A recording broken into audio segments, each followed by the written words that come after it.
Thank you for staying with us on the AM show. We get now into our big stories, and we'll be talking about our approach towards sanitizing our environment, countering climate change. Of course, we know of that event going on in Sharm el-Sheikh, COP27, and that is in Egypt.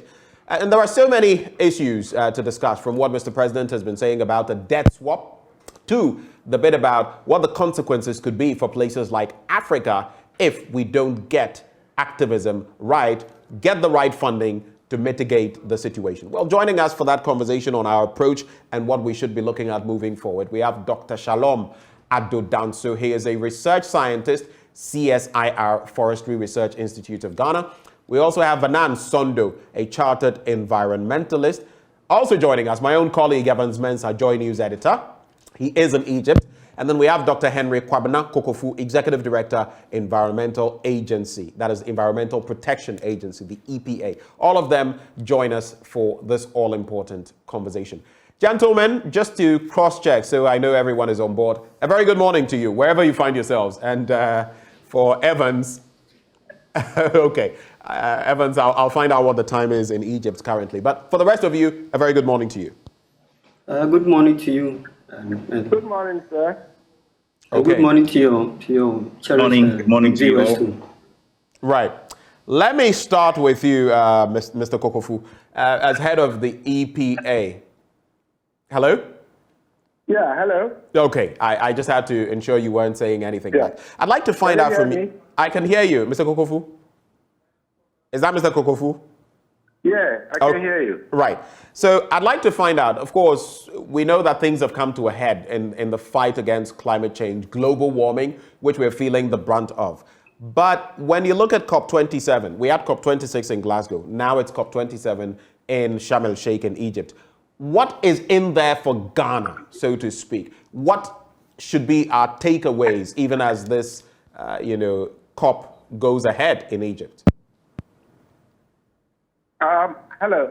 Please do me a favor. Kindly repeat the question. I'm getting a very bad... Okay. Is it better? Can you hear me? Is it better? Yeah, I think it's better now. Okay. I was asking, we've had COP26 in Glasgow. Now we're looking at COP27 in Egypt.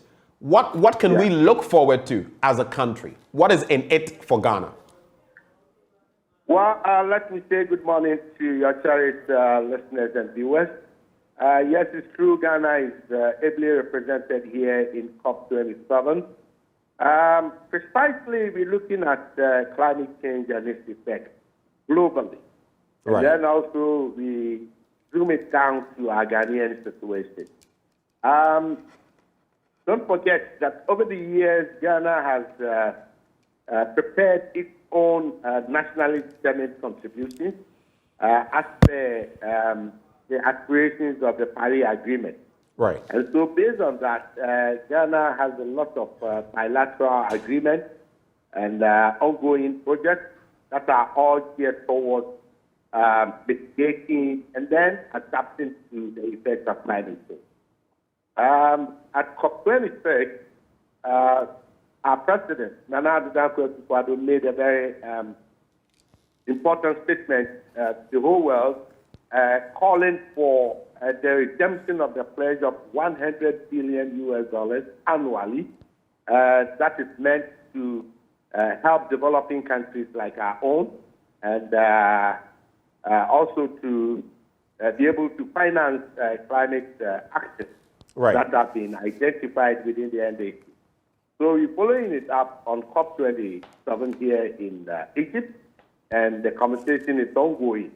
As it is now, the most important thing is the trajectory where the world economy is going. It is an accepted fact that the entire globe is experiencing economic crisis, and that the only available option is to see how best countries can mitigate and adapt to climate change effects without harming their economy. So we are heading towards a climate economy world over. And Ghana, being a champion through our president, who is also an eminent member or person for climate advocacy at the UN level, we stand in the law. Given that this time around we don't want to be following the world, we want to be part of the institution that is leading the world into a climate economy, of which we have so much at stake.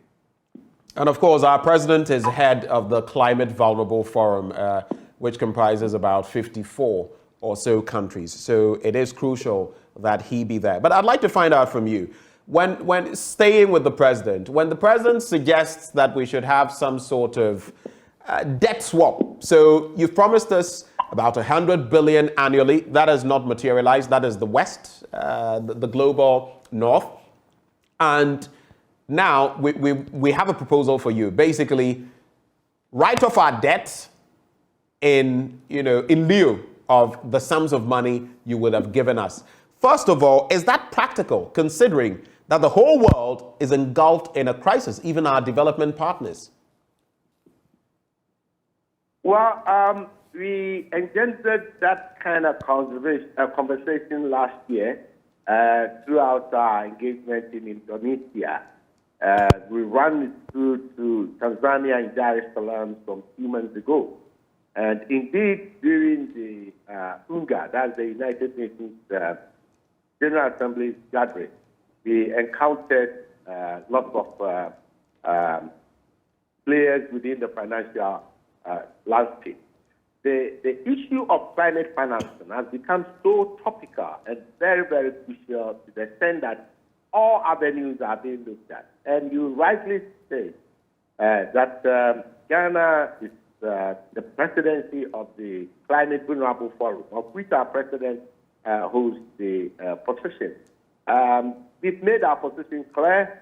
CVF is about 58 nations, comprising of about 1.5 billion people.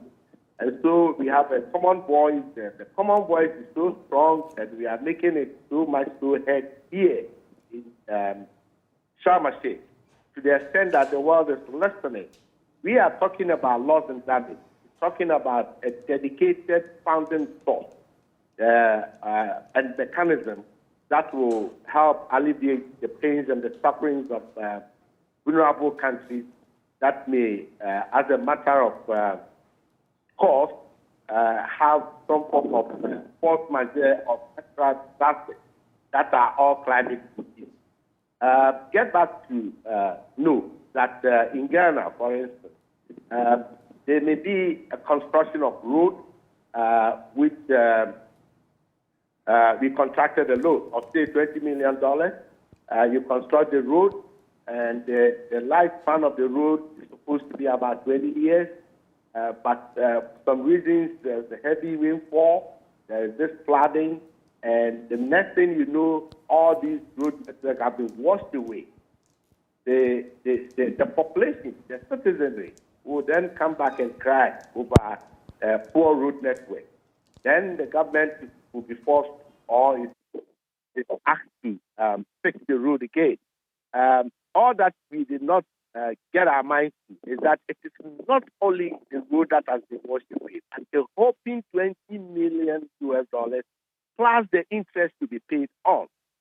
So we've calculated all these, and we're saying that $585 billion annually are lost by vulnerable countries through climate-induced catastrophe. So who pays for that? And that is another thing that we are looking at. Then our president comes in and said, well, there is a suggestion, if the $100 billion annually pledge is not coming forth, can we look at a situation where debt swapping can be arranged? And for us here, we are working under the ground. We're looking at the concept of HIPIC, the highly indebted countries, the basis upon which that was fashioned out. Can it be the case that instead of sourcing or going in for climate financing mechanisms, can we have a debt swap so that whatever debt the country owes can be forgiven, and then through the the space, the spending space, the fiscal space can be released for such a country to go on and finance its climate action. So based on that, we are developing what we call climate prosperity plans within the entire CBF country. And these plans are very much aligned with nationally determined contributions, which are very much also within the ambience of the national development agenda or program. So we in Ghana, we've identified about 47 programs of action. 34 also are for mitigation, climate mitigation, and the rest are for adaptation purposes. And within that, we have 19 thematic areas where these actions cover. And that includes education, health, forestry, environment, the media landscape, culture, and all that you can think of. And these are very much in tune with the developmental agenda of this country, or Ghana. So basically, debt swapping for climate financing is a very important statement that the president has made. And I can assure you it has caught fire. Today, as we speak, President Joe Biden of the United States have arrived here, and there's going to be a high-powered discussion. And I'm reliably informed that on the agenda table will feature loss and damage, and then again the debt to climate swapping, which is not a bad idea at all. And here we have also identified the sustainability of indebtedness of nations across the country. Even those who are outside the CBF, they are being considered in this direction. So there is a lot of hope. We continue to push from here, make our voices heard, and then hope to get the world out of this blue of climate menace. And so you mentioned the number in the number of you there and all that. We've heard that figure of 322.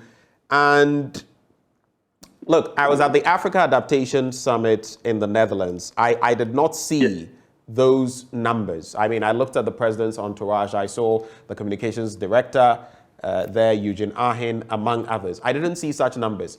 In COP26, we sent over 320 people. There was a lot of hue and cry about that. In COP27, we're sending another 322 and counting. Yes, we've been told that some of them went there through other sources of funding.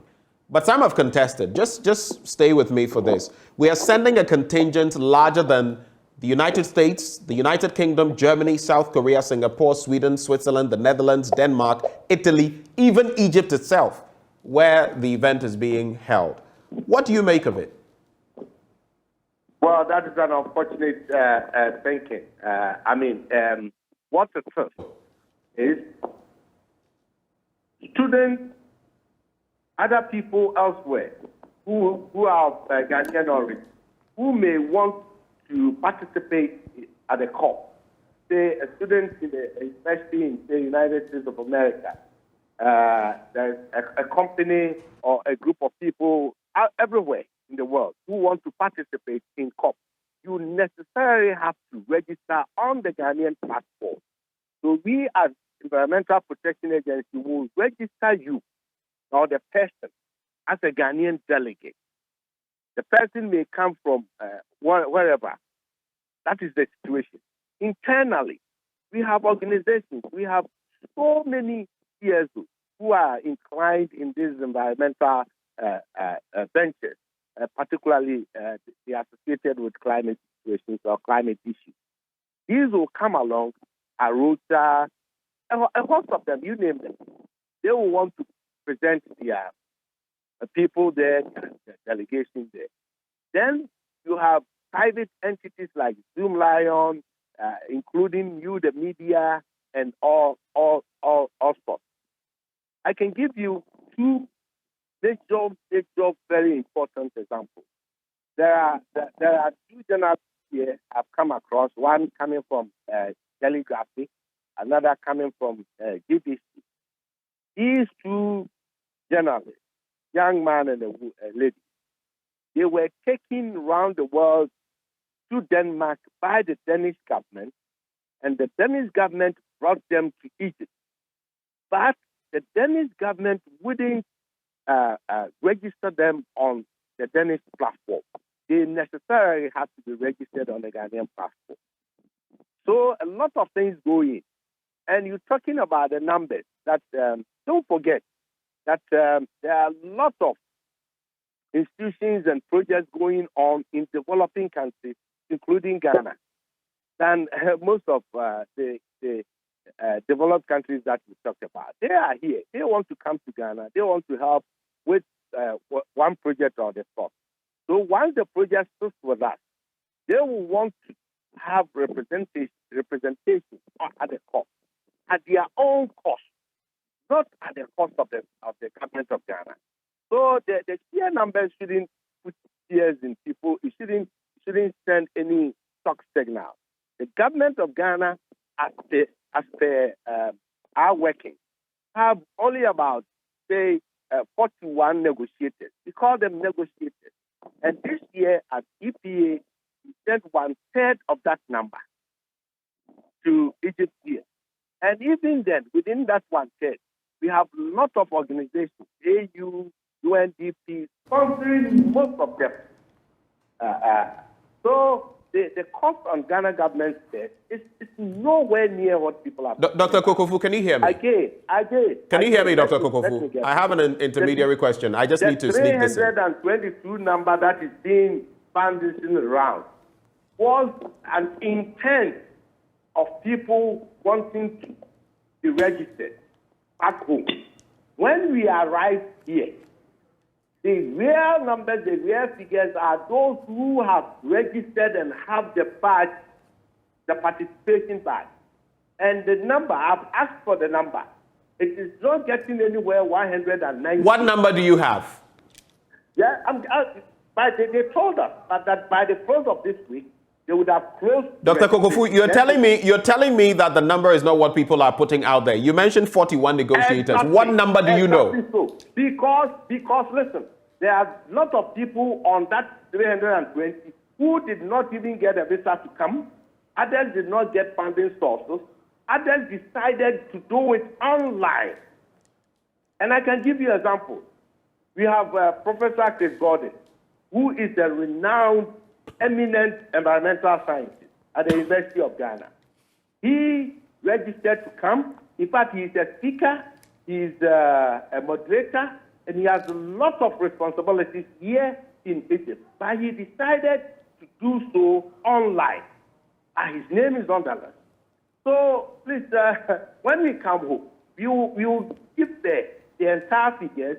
You will give what really went into people coming. Dr. Kokofu, I find that a bit curious that you are, I mean, when we're going, let's say Qatar 2022, apart from those who are going through whatever, maybe travel and tour agencies and all of that, we would know exactly how many people, contingent as a nation, we are taking there. You're telling me that we went to Egypt for COP27 and we didn't know exactly how many would be going. Of course, we would have known by the time they were complaining that Asemesi did not get a visa and so will not make it. You're saying as of now, we don't know the exact figure. No. Maybe you did not get me right. Let's take ticket being sold, pre-sold for a football match. The ticket could be 100 people have bought a ticket. But by the time you get in the stadium, about 80 people may turn up after all. What I'm saying is, once we open the portal for UNFCCC registration for a COP, you get lots of people coming on board for registration registration, externally and then internally. So you definitely come up with a number.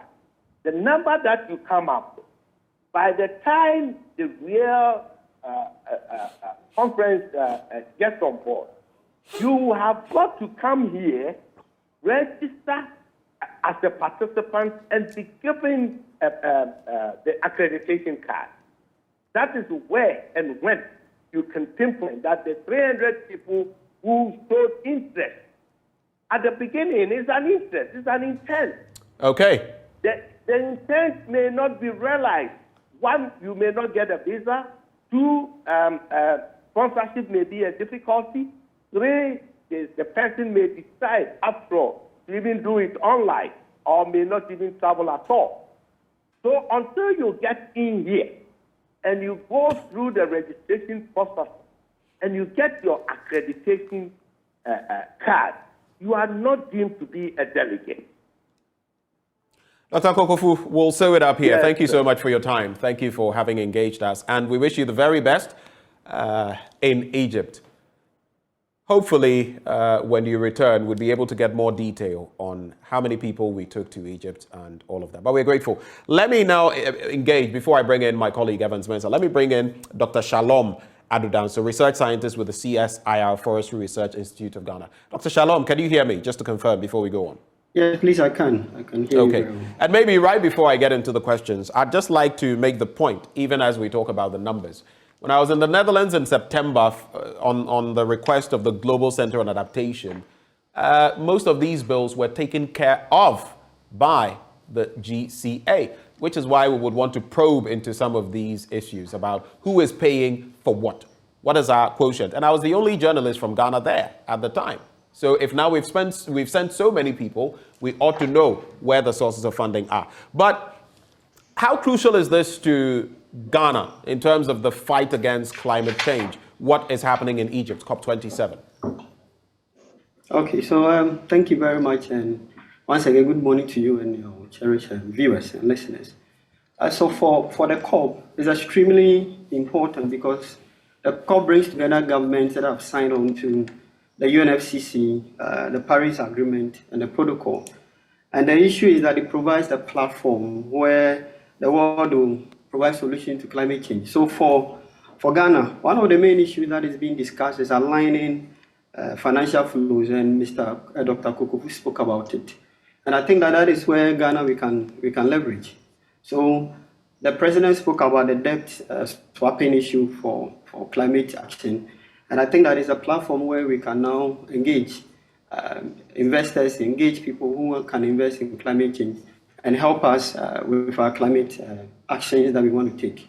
So Dr. Akufo mentioned about the nationally determined contribution. And in terms of finance, it is supposed to cost us about 9.3 to almost 15 point something plus billion US dollars to be able to do that in 10 years, 2030, and it requires a lot of funding. So for me, I think that our presence is there to be able to leverage what we have, to be able to get most of the finances that we need to be able to implement our targets and the actions that we have proposed in our NDC. When you look at our situation in terms of our forest cover and how it has been impacted by climate change, over the last few years, we've suffered some of the worst depletion of our forest cover. When you look at that and you look at what, Galamsey, for example, has done to our water bodies and land resources, one of the 5 thematic areas that the president had to speak on was how, as a country, we're preserving our oceans, water bodies, and all of that. Where are we currently, and what should we be doing? All right, so thank you. So when it comes to response of forests in terms of climate change, so I think that we are settled about the fact that climate is more vulnerable. We are experiencing more increased drought episodes. The temperature is increasing. But when it comes to the response that forests have, it's very complex. It depends on different forest types. So in general, our forests in West Africa, the tropical forest, is more resilient to disturbances and including climate change, because in the past, these forests have responded to disturbances over the years. But having said that, what we have seen over a number of years recently is that our forests seem to be shifting in terms of the tree species composition. So we are seeing more drought-tolerant species dominating our forests, and they are shedding more leaves, and the ones that are shade-tolerant are reducing. So going forward, what we need to do is to ensure that the principles of forest landscape restoration is really applied, where you have a system where you're protecting the forest against wildfire, especially when you're going towards the transition and our savanna zones, and also implementing strategies that can help plant trees in our degraded ecosystems and also farmland. So the key thing is about how do we now scale up our forest landscape restoration activities, which includes protection of our forest ecosystems, which includes also planting our riparian degraded watersheds, and also planting our degraded forests. And I think that if we're able to do that, it will help us make our forest ecosystem more resilient to climate change in the future.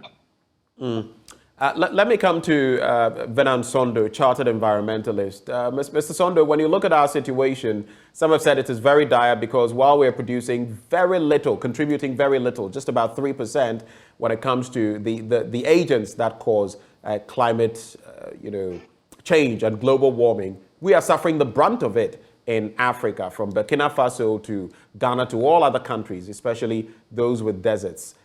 When you look at this debt swap that Mr. President has proposed, is it feasible? Is it workable? Is it the way to go?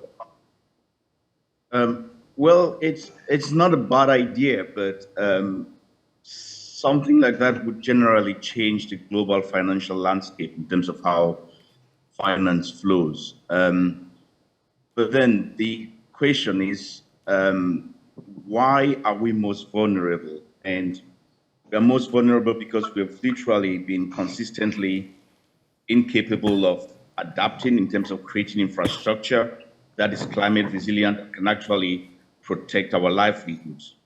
But then we look at it again, why have we done it? It's just because we've not been able to appropriate development financing actually in a way that informs national development. So the key question there is, if that really happens, what are the sort of safeguards we can put in place to ensure that any of those kind of funds that are written off or actually appropriated towards climate development growth is actually used towards making sure that the money actually goes into developing in a climate resilient way. That is the key challenge. So it's a good idea, but then of course, the question is, what are the safeguards that we can actually commit to for accountability and transparency in actually managing those sort of resources?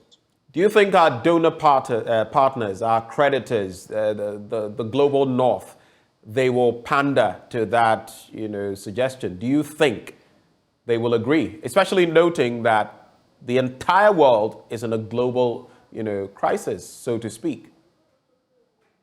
Well, it's kind of very tricky, but then we have, if you look at it again, Scotland has already started putting in some funds, I think 2 million pounds that they actually put aside towards the loss and damage sort of fund.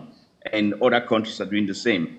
I think it's going to be difficult to actually write off those debts because some of those debts are actually really sort of complicated and are kind of aligned towards other sort of instruments that are going to be difficult to make them actually climate finance instruments.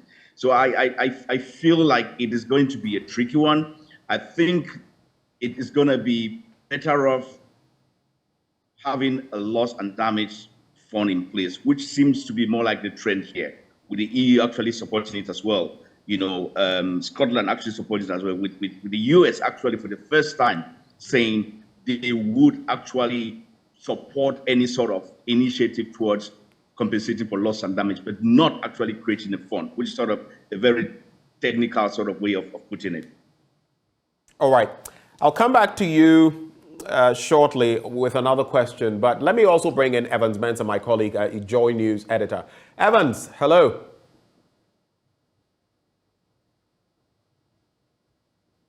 Hello, Evans, if you can hear me. Please unmute, yes, Evans. I can hear you. Great. Hear you. Can you hear me? How is Egypt, the weather and everything? How's it shaping up, the Egyptian experience? Well, it's okay. I mean, the COP27 is a very hectic conference when it comes to the activities. You have several agencies and ministries from Ghana represented, and you have to sort of keep track and understand what everybody is doing, so you can have a fair idea when you're reporting, which is what I've been engaged in. I mean, early this morning I have some appointments and interviews to be done. I'm intending to report at whole PM Express today from the conference grounds, just so you're in the thick of the action, get 1 hour conversation with the various parties on this, and just on the back of the conversations we have, it is what really has dominated this. And I want to get a sense of how, in reality, the negotiations are happening. It's been happening for the last few days. I want to get a sense of how these negotiations are going, at least in the developing world. The developed world has agreed to sit and talk, and so I'm going to get some of the negotiators just to get a sense of how it's going around either the loss and damage fund or the debt swap conversation that has been happening. Right, and I know it's interesting because this time COP26 President Alok Sharma, himself an Egyptian, is also crucial to this entire event we're having. But tell me, what have some of the developed countries, because the buck stops with them when it comes to funding, what have they been sharing in terms of providing the funding needed to stem the tide of climate change in developing countries? No, I mean, so you get a sense from here, talking to all the sites, and what I've found is that there's three various positions at the table here. There is the developed world, and then there is the developing world, where Africa is. But even the developed world, I find that the United States seem to be a bit out of the rest, and they seem to be standing in a place that seem to be in slight contrast with Europe. And I want to quote you something that Macron said, which was very interesting. I read a lot into what he said, and it was seen by many here as a jab at the United States. So Macron took to the stage and said that Europe was already helping poorer countries and that other Western nations needed to do more. Quote, Europeans are paying. That's those expressions he used. And one thing to say, we are, I'm quoting again, we are the only ones paying. This is a direct quote from Macron, right? And then he goes on to say, pressure must be put on rich non-European countries. You have to pay your fair share. That is Macron, and pardon the aeroplane flying about. That is Macron speaking, directly making the point that pressure, quote, pressure must be put on rich non-European countries. And everybody read into that and said, Macron is pointing a finger at the United States. And if you study what has happened, that division, that's clear division now between Europe's approach to this or Europe's answer to the developing world's call for some reparations and debt swap, and what the United States approach has been. Because you have a Biden that, of course, claims to be a champion of climate change, has brought the United States back to the table following the Trump years. And yet, if you look at his own record on helping developing countries deal with this mess that largely has been created by the developed world, it's been pretty shaky. He himself in 2021 pledged a $11.4 billion annually by 2024. And this is when everybody else at the table had made a pledge. Do you know how much he got from his own Democratic Congress-controlled, team to support this? Last year, he only secured $1 billion towards this goal. So he's falling back. And 2024 is just 2 years away, significantly. Now we know that after the midterms, it may turn out that he may even lose Congress, which means, again, Republicans will come in, even less money to this. So you can see from Macron's posture that Europe is beginning to call out the United States on this. And that has become a very, very interesting. Of course, the United States is the big brother in all this conversation. If they are not at the table, then there's an issue. So Macron goes there. And that for me is, if you talk to the African negotiators, you're beginning to sense that tension in the negotiations that are happening. And I really want to explore that a bit more. Right. I just want to wrap with you, not entirely, but just for this belt of the conversation, just two quick questions. We also know that there's a lot of representation from the fossil fuel producers and allied entities, and that has raised, quite a storm in terms of conversation about whether they should even be represented at such an event. It's almost as though they were there to lobby, over 600 of them, from what I hear. And what has the response been from the developed world to this debt swap suggestion that Akufo-Addo, it's not new, but he reiterated it this time. So those two angles, very quickly, Evans. So first of all, you're talking about so you're talking about fossil fuel entities. Now, I believe you're talking about oil exploration, production exploration companies who obviously are still in the business of exploring fossil fuel, and their presence on the COP. Do I understand that to be your question? Yeah, that was the first belt of the question. Okay, so that is a very important point you picked on, Benji, because the reason why they're here, and it's actually an opportunity. If you talk to the African countries, they like the fact that the fossil fuel countries are here because, I say fossil fuel countries, the oil exploration production companies involved in exploring fossil fuels generally. They like that fact because of the energy transition question, the energy transition phenomenon, which the ship is long sailed now. These private companies are looking to explore carbon trading arrangements where they can buy from developed countries, right, emission savings, so they can offset their own footprints. So they know that the transition is scheduled to fully materialize by 2050.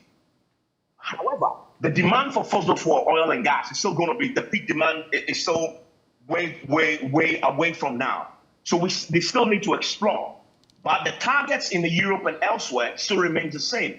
So somehow they need to offset that footprint. And they find that Africa is a good place to come. And then African countries want to explore that a bit more and exploit it and get them to pay Africa. We reduce our emissions, we sell that to them, and then they pay us to offset their own footprint. And that is the conversation that is happening. And that is why I see many of them here having to negotiate. Remember, Shell has a very ambitious, zero carbon emission target by 2050. And they still know that to meet that, they can't just do it by drastic reduction of their own explorations. They have to find, emission reduction elsewhere in Africa where they can offset. So that's the first point. That's why they are here. And if you talk to developing countries, they are having hard negotiations about this. Switzerland, for example, Switzerland and Ghana have struck an agreement where Switzerland is going to be paying Ghana for and purchasing some of the credit that we are generating from emission reduction. And Switzerland is only able to pay because their private firms involved in fossil fuel exploration, etc., have been taxed, so they can get to pay as part of that. So that's the conversation that is happening. Right. And then the second point about the debt swap. The debt swap. On the debt swap, if you talk to our negotiators, I spoke to 3 of them. You mean Ghanaian negotiators? They actually believe that they stand a better chance. The Ghanaian negotiators, 3 technical people, they actually believe that they stand a better chance of getting a deal on the debt swap than the loss and damage fund approach. And they explain why. They believe that at the negotiation table, in fact, not what they believe, it's what they've noticed at the negotiation table, that immediately they talk about loss and damage compensation. Immediately they use the word compensation. They find that the developed world negotiators get uncomfortable. They become defensive.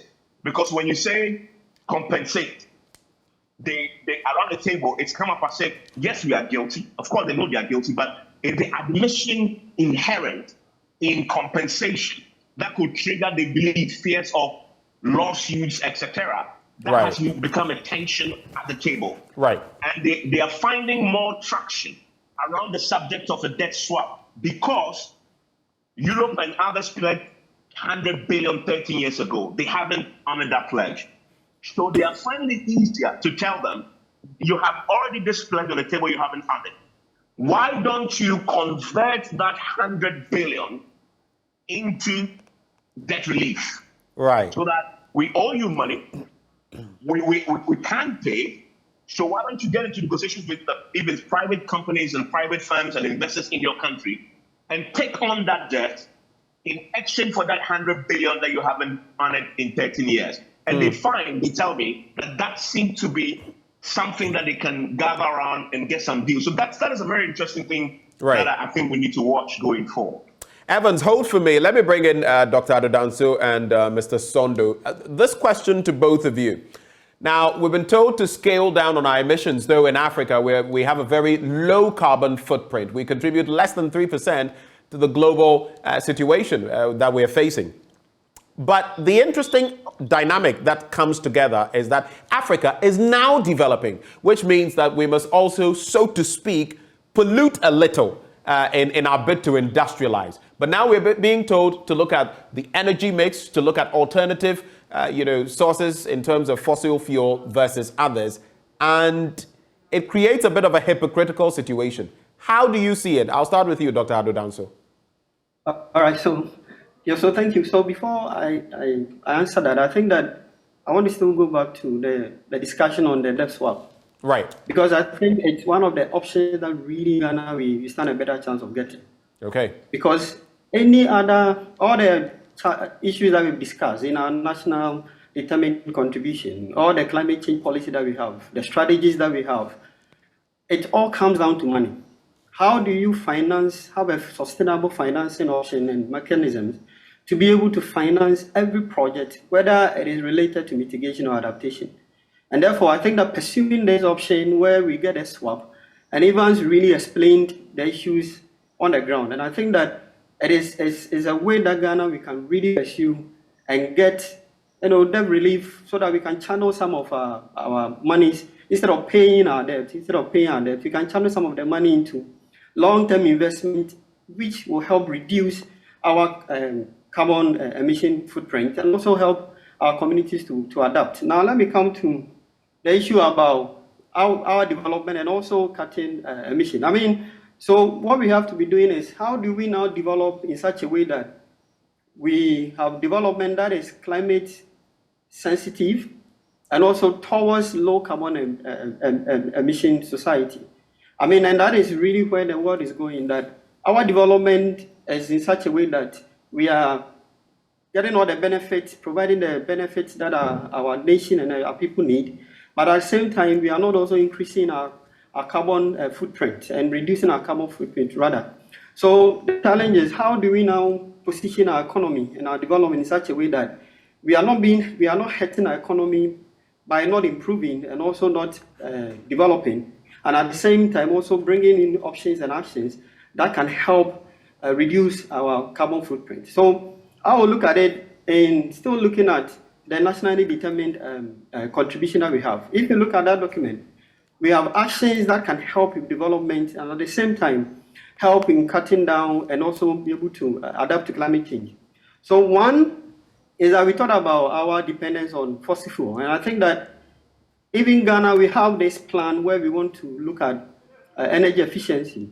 So how do we renewable energy plan, master plan, where we are looking at how do we scale up our renewable energy. So I think that for me, one of the things I think is that we should be moving towards using that energy efficiency, reducing our dependence on fossil fuel, and also investing in efficient energy production systems, and also our transportation system. Because, for instance, if you look at the sectors that really contribute to carbon emissions and greenhouse gas emissions in the country, it is the energy sector. How can we improve on our mass transportation system so that we reduce the number of cars on our road, which we still need the cars, but we can still meet the transportation demand of our people.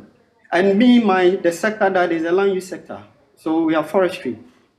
The question is, how do we still develop and at the same time not cutting down so much of our forest and reducing our impact in terms of deforestation and investing more in landscape restoration? So there's this conundrum as to how you develop, but at the same time not also enhancing your carbon emission. And I think that if you're able to go by the targets that we have set for our nationally determined contribution, I think it's going to really help us to do that. It's a challenge, but I think it's really going to help us to achieve that.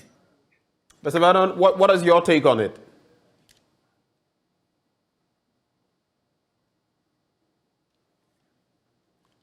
Mr. Sondo, please unmute.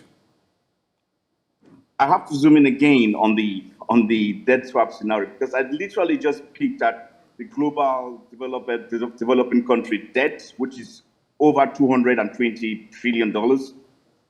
And then when you compare that to what is actually expected to be paid with respect to any sort of damages and losses in climate change towards 2050, it's about $1.7 trillion.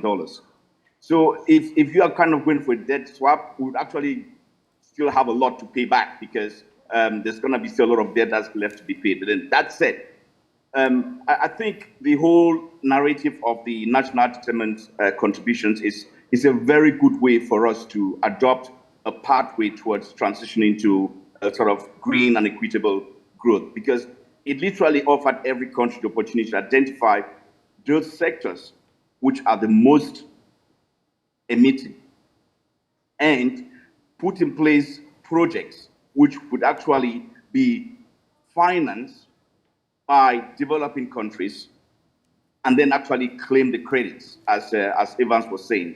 So I feel it is a way for us to kind of look at, let me put it this way. I think it's a way for us to kind of develop in a way which is greener, but then still developing.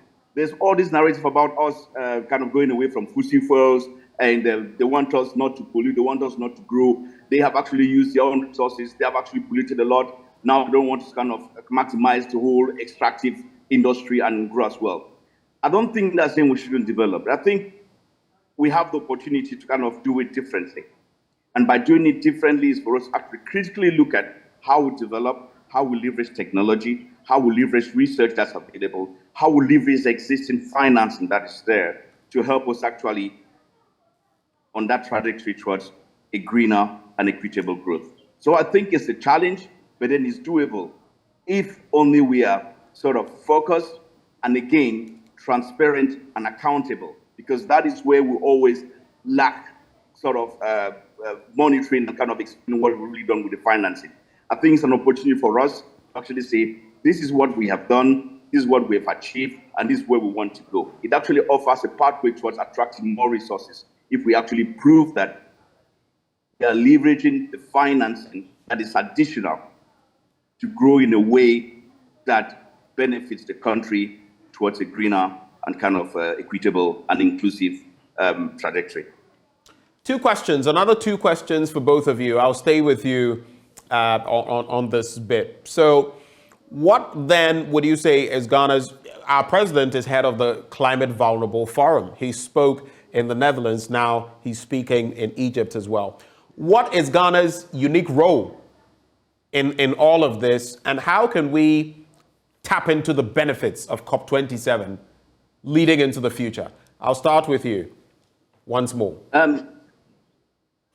I'm so happy that the whole agenda of the global goal for adaptation is back on the table, because if you look at the kind of recent finance flow in climate change, actually there's a lot more going towards mitigation, because the financiers are saying, well, there is no sort of clear goal for adaptation. So I'm hoping that if that global goal for adaptation is actually set and actually really defined, as we have the kind of 5-year review period set for the mitigation sort of outcomes, it will actually offer a pathway for more financing to kind of go towards adaptation. And that's it. I feel Ghana as a country that is vocal and actually pulls a lot of weight and traction, can leverage opportunity to make a voice, for the vulnerable 20, who are actually they have been saying for the past 30 years that the 2.5, the 2 degrees centigrade reduction does not help us. We need to go to 1.5. But then yet again, if you look at the global sort of submissions for COP27, it is actually going to kind of create more, about 10.6 or 10.4 more carbon dioxide emissions by 2030. But then we're supposed to kind of mitigation outcomes that reduce emissions and not increase them. So I'm hoping that in COP27, all these things, as well as people actually committing to actually more stringent, more aggressive, more ambitious targets, it would actually help us be able to kind of leverage and attract more funding if they're actually indeed ambitious with their carbon reduction targets. For you, Dr. Addo, so on the same set of questions. All right, so now our president now spoke about the debt swap, and now it has engendered a lot of discussion, which is good for us and which is good for Africa because it is happening on the soil of Africa. So I think that our role will be to be able to now leverage on the discussion that this particular comment that the president made has engendered, and so that because it all comes down to how do you have a sustainable financing, and Sondo talked about adaptation. How do you still have that sustainable source of funding to be able to now carry out the actions that our communities, our ecosystems will adapt? So, I mean, for us and what the president also occupies, the role that he occupies in these discussions, I think that we can leverage the discussion so much based on where the president started from. Then we can take it up, and if these discussions move forward with the negotiators and at the highest level, then we can get more sustainable funding so that we can fund our adaptation and mitigation measures to improve upon our systems, to ensure that the shocks that our systems have, because our systems are very vulnerable to climate change. Most of the sectors that drive our economy is so vulnerable to climate change. So the agriculture sector, the forestry energy sector are so vulnerable. And we need to put in place those actions to be able to help improve and also make them resilient. And for me, I think that for our room, engendering this very particular discussion about debt swap is really, really important. And I think that I'm hoping that by the end of the day, when COP is done, COP27 is finished, I think that something better will come out of it in the future. That's really what I think. And I'm hopeful that something really will come out of it. Okay, before I take your maybe 30-second parting comments, let me bring in Evans Mensah once more. Evans, I know there's a meeting of some ministers today, among other discussions that are due to be had. What discussions are on the table for today? What can we expect in Sharm el-Sheikh in COP27? So for the, of course, the big one is the arrival of Joe Biden, and everybody's going to be. Evans, the connection is a bit bad, so we missed what you said. The big one is what? Okay. Yeah, I mean the big one today is the arrival of Joe Biden. Okay. And his speech. Everybody's going to be watching that very closely, and already there are many people at the conference grounds telling you, listen, don't expect much because he is going to be mindful of the uncertain outcome of the midterms, and so he wouldn't want to make any kind of pledges, etc. So measure your expectations. That's a big one everybody's watching today, and as I've said, Macron has already jumped in, and so we'll see whether he responds to that. And from the developing world point of view, Ghana got a fantastic opportunity again. There is a UK-initiated project called the Forest Leaders Partnership, which was launched by the president at COP27 on Tuesday, was it, or Monday? On Monday, to be very specific, which is in total, at this COP27, the UK is pledging an extra $4 billion in addition to the $12 billion they pledged in COP26 in Glasgow.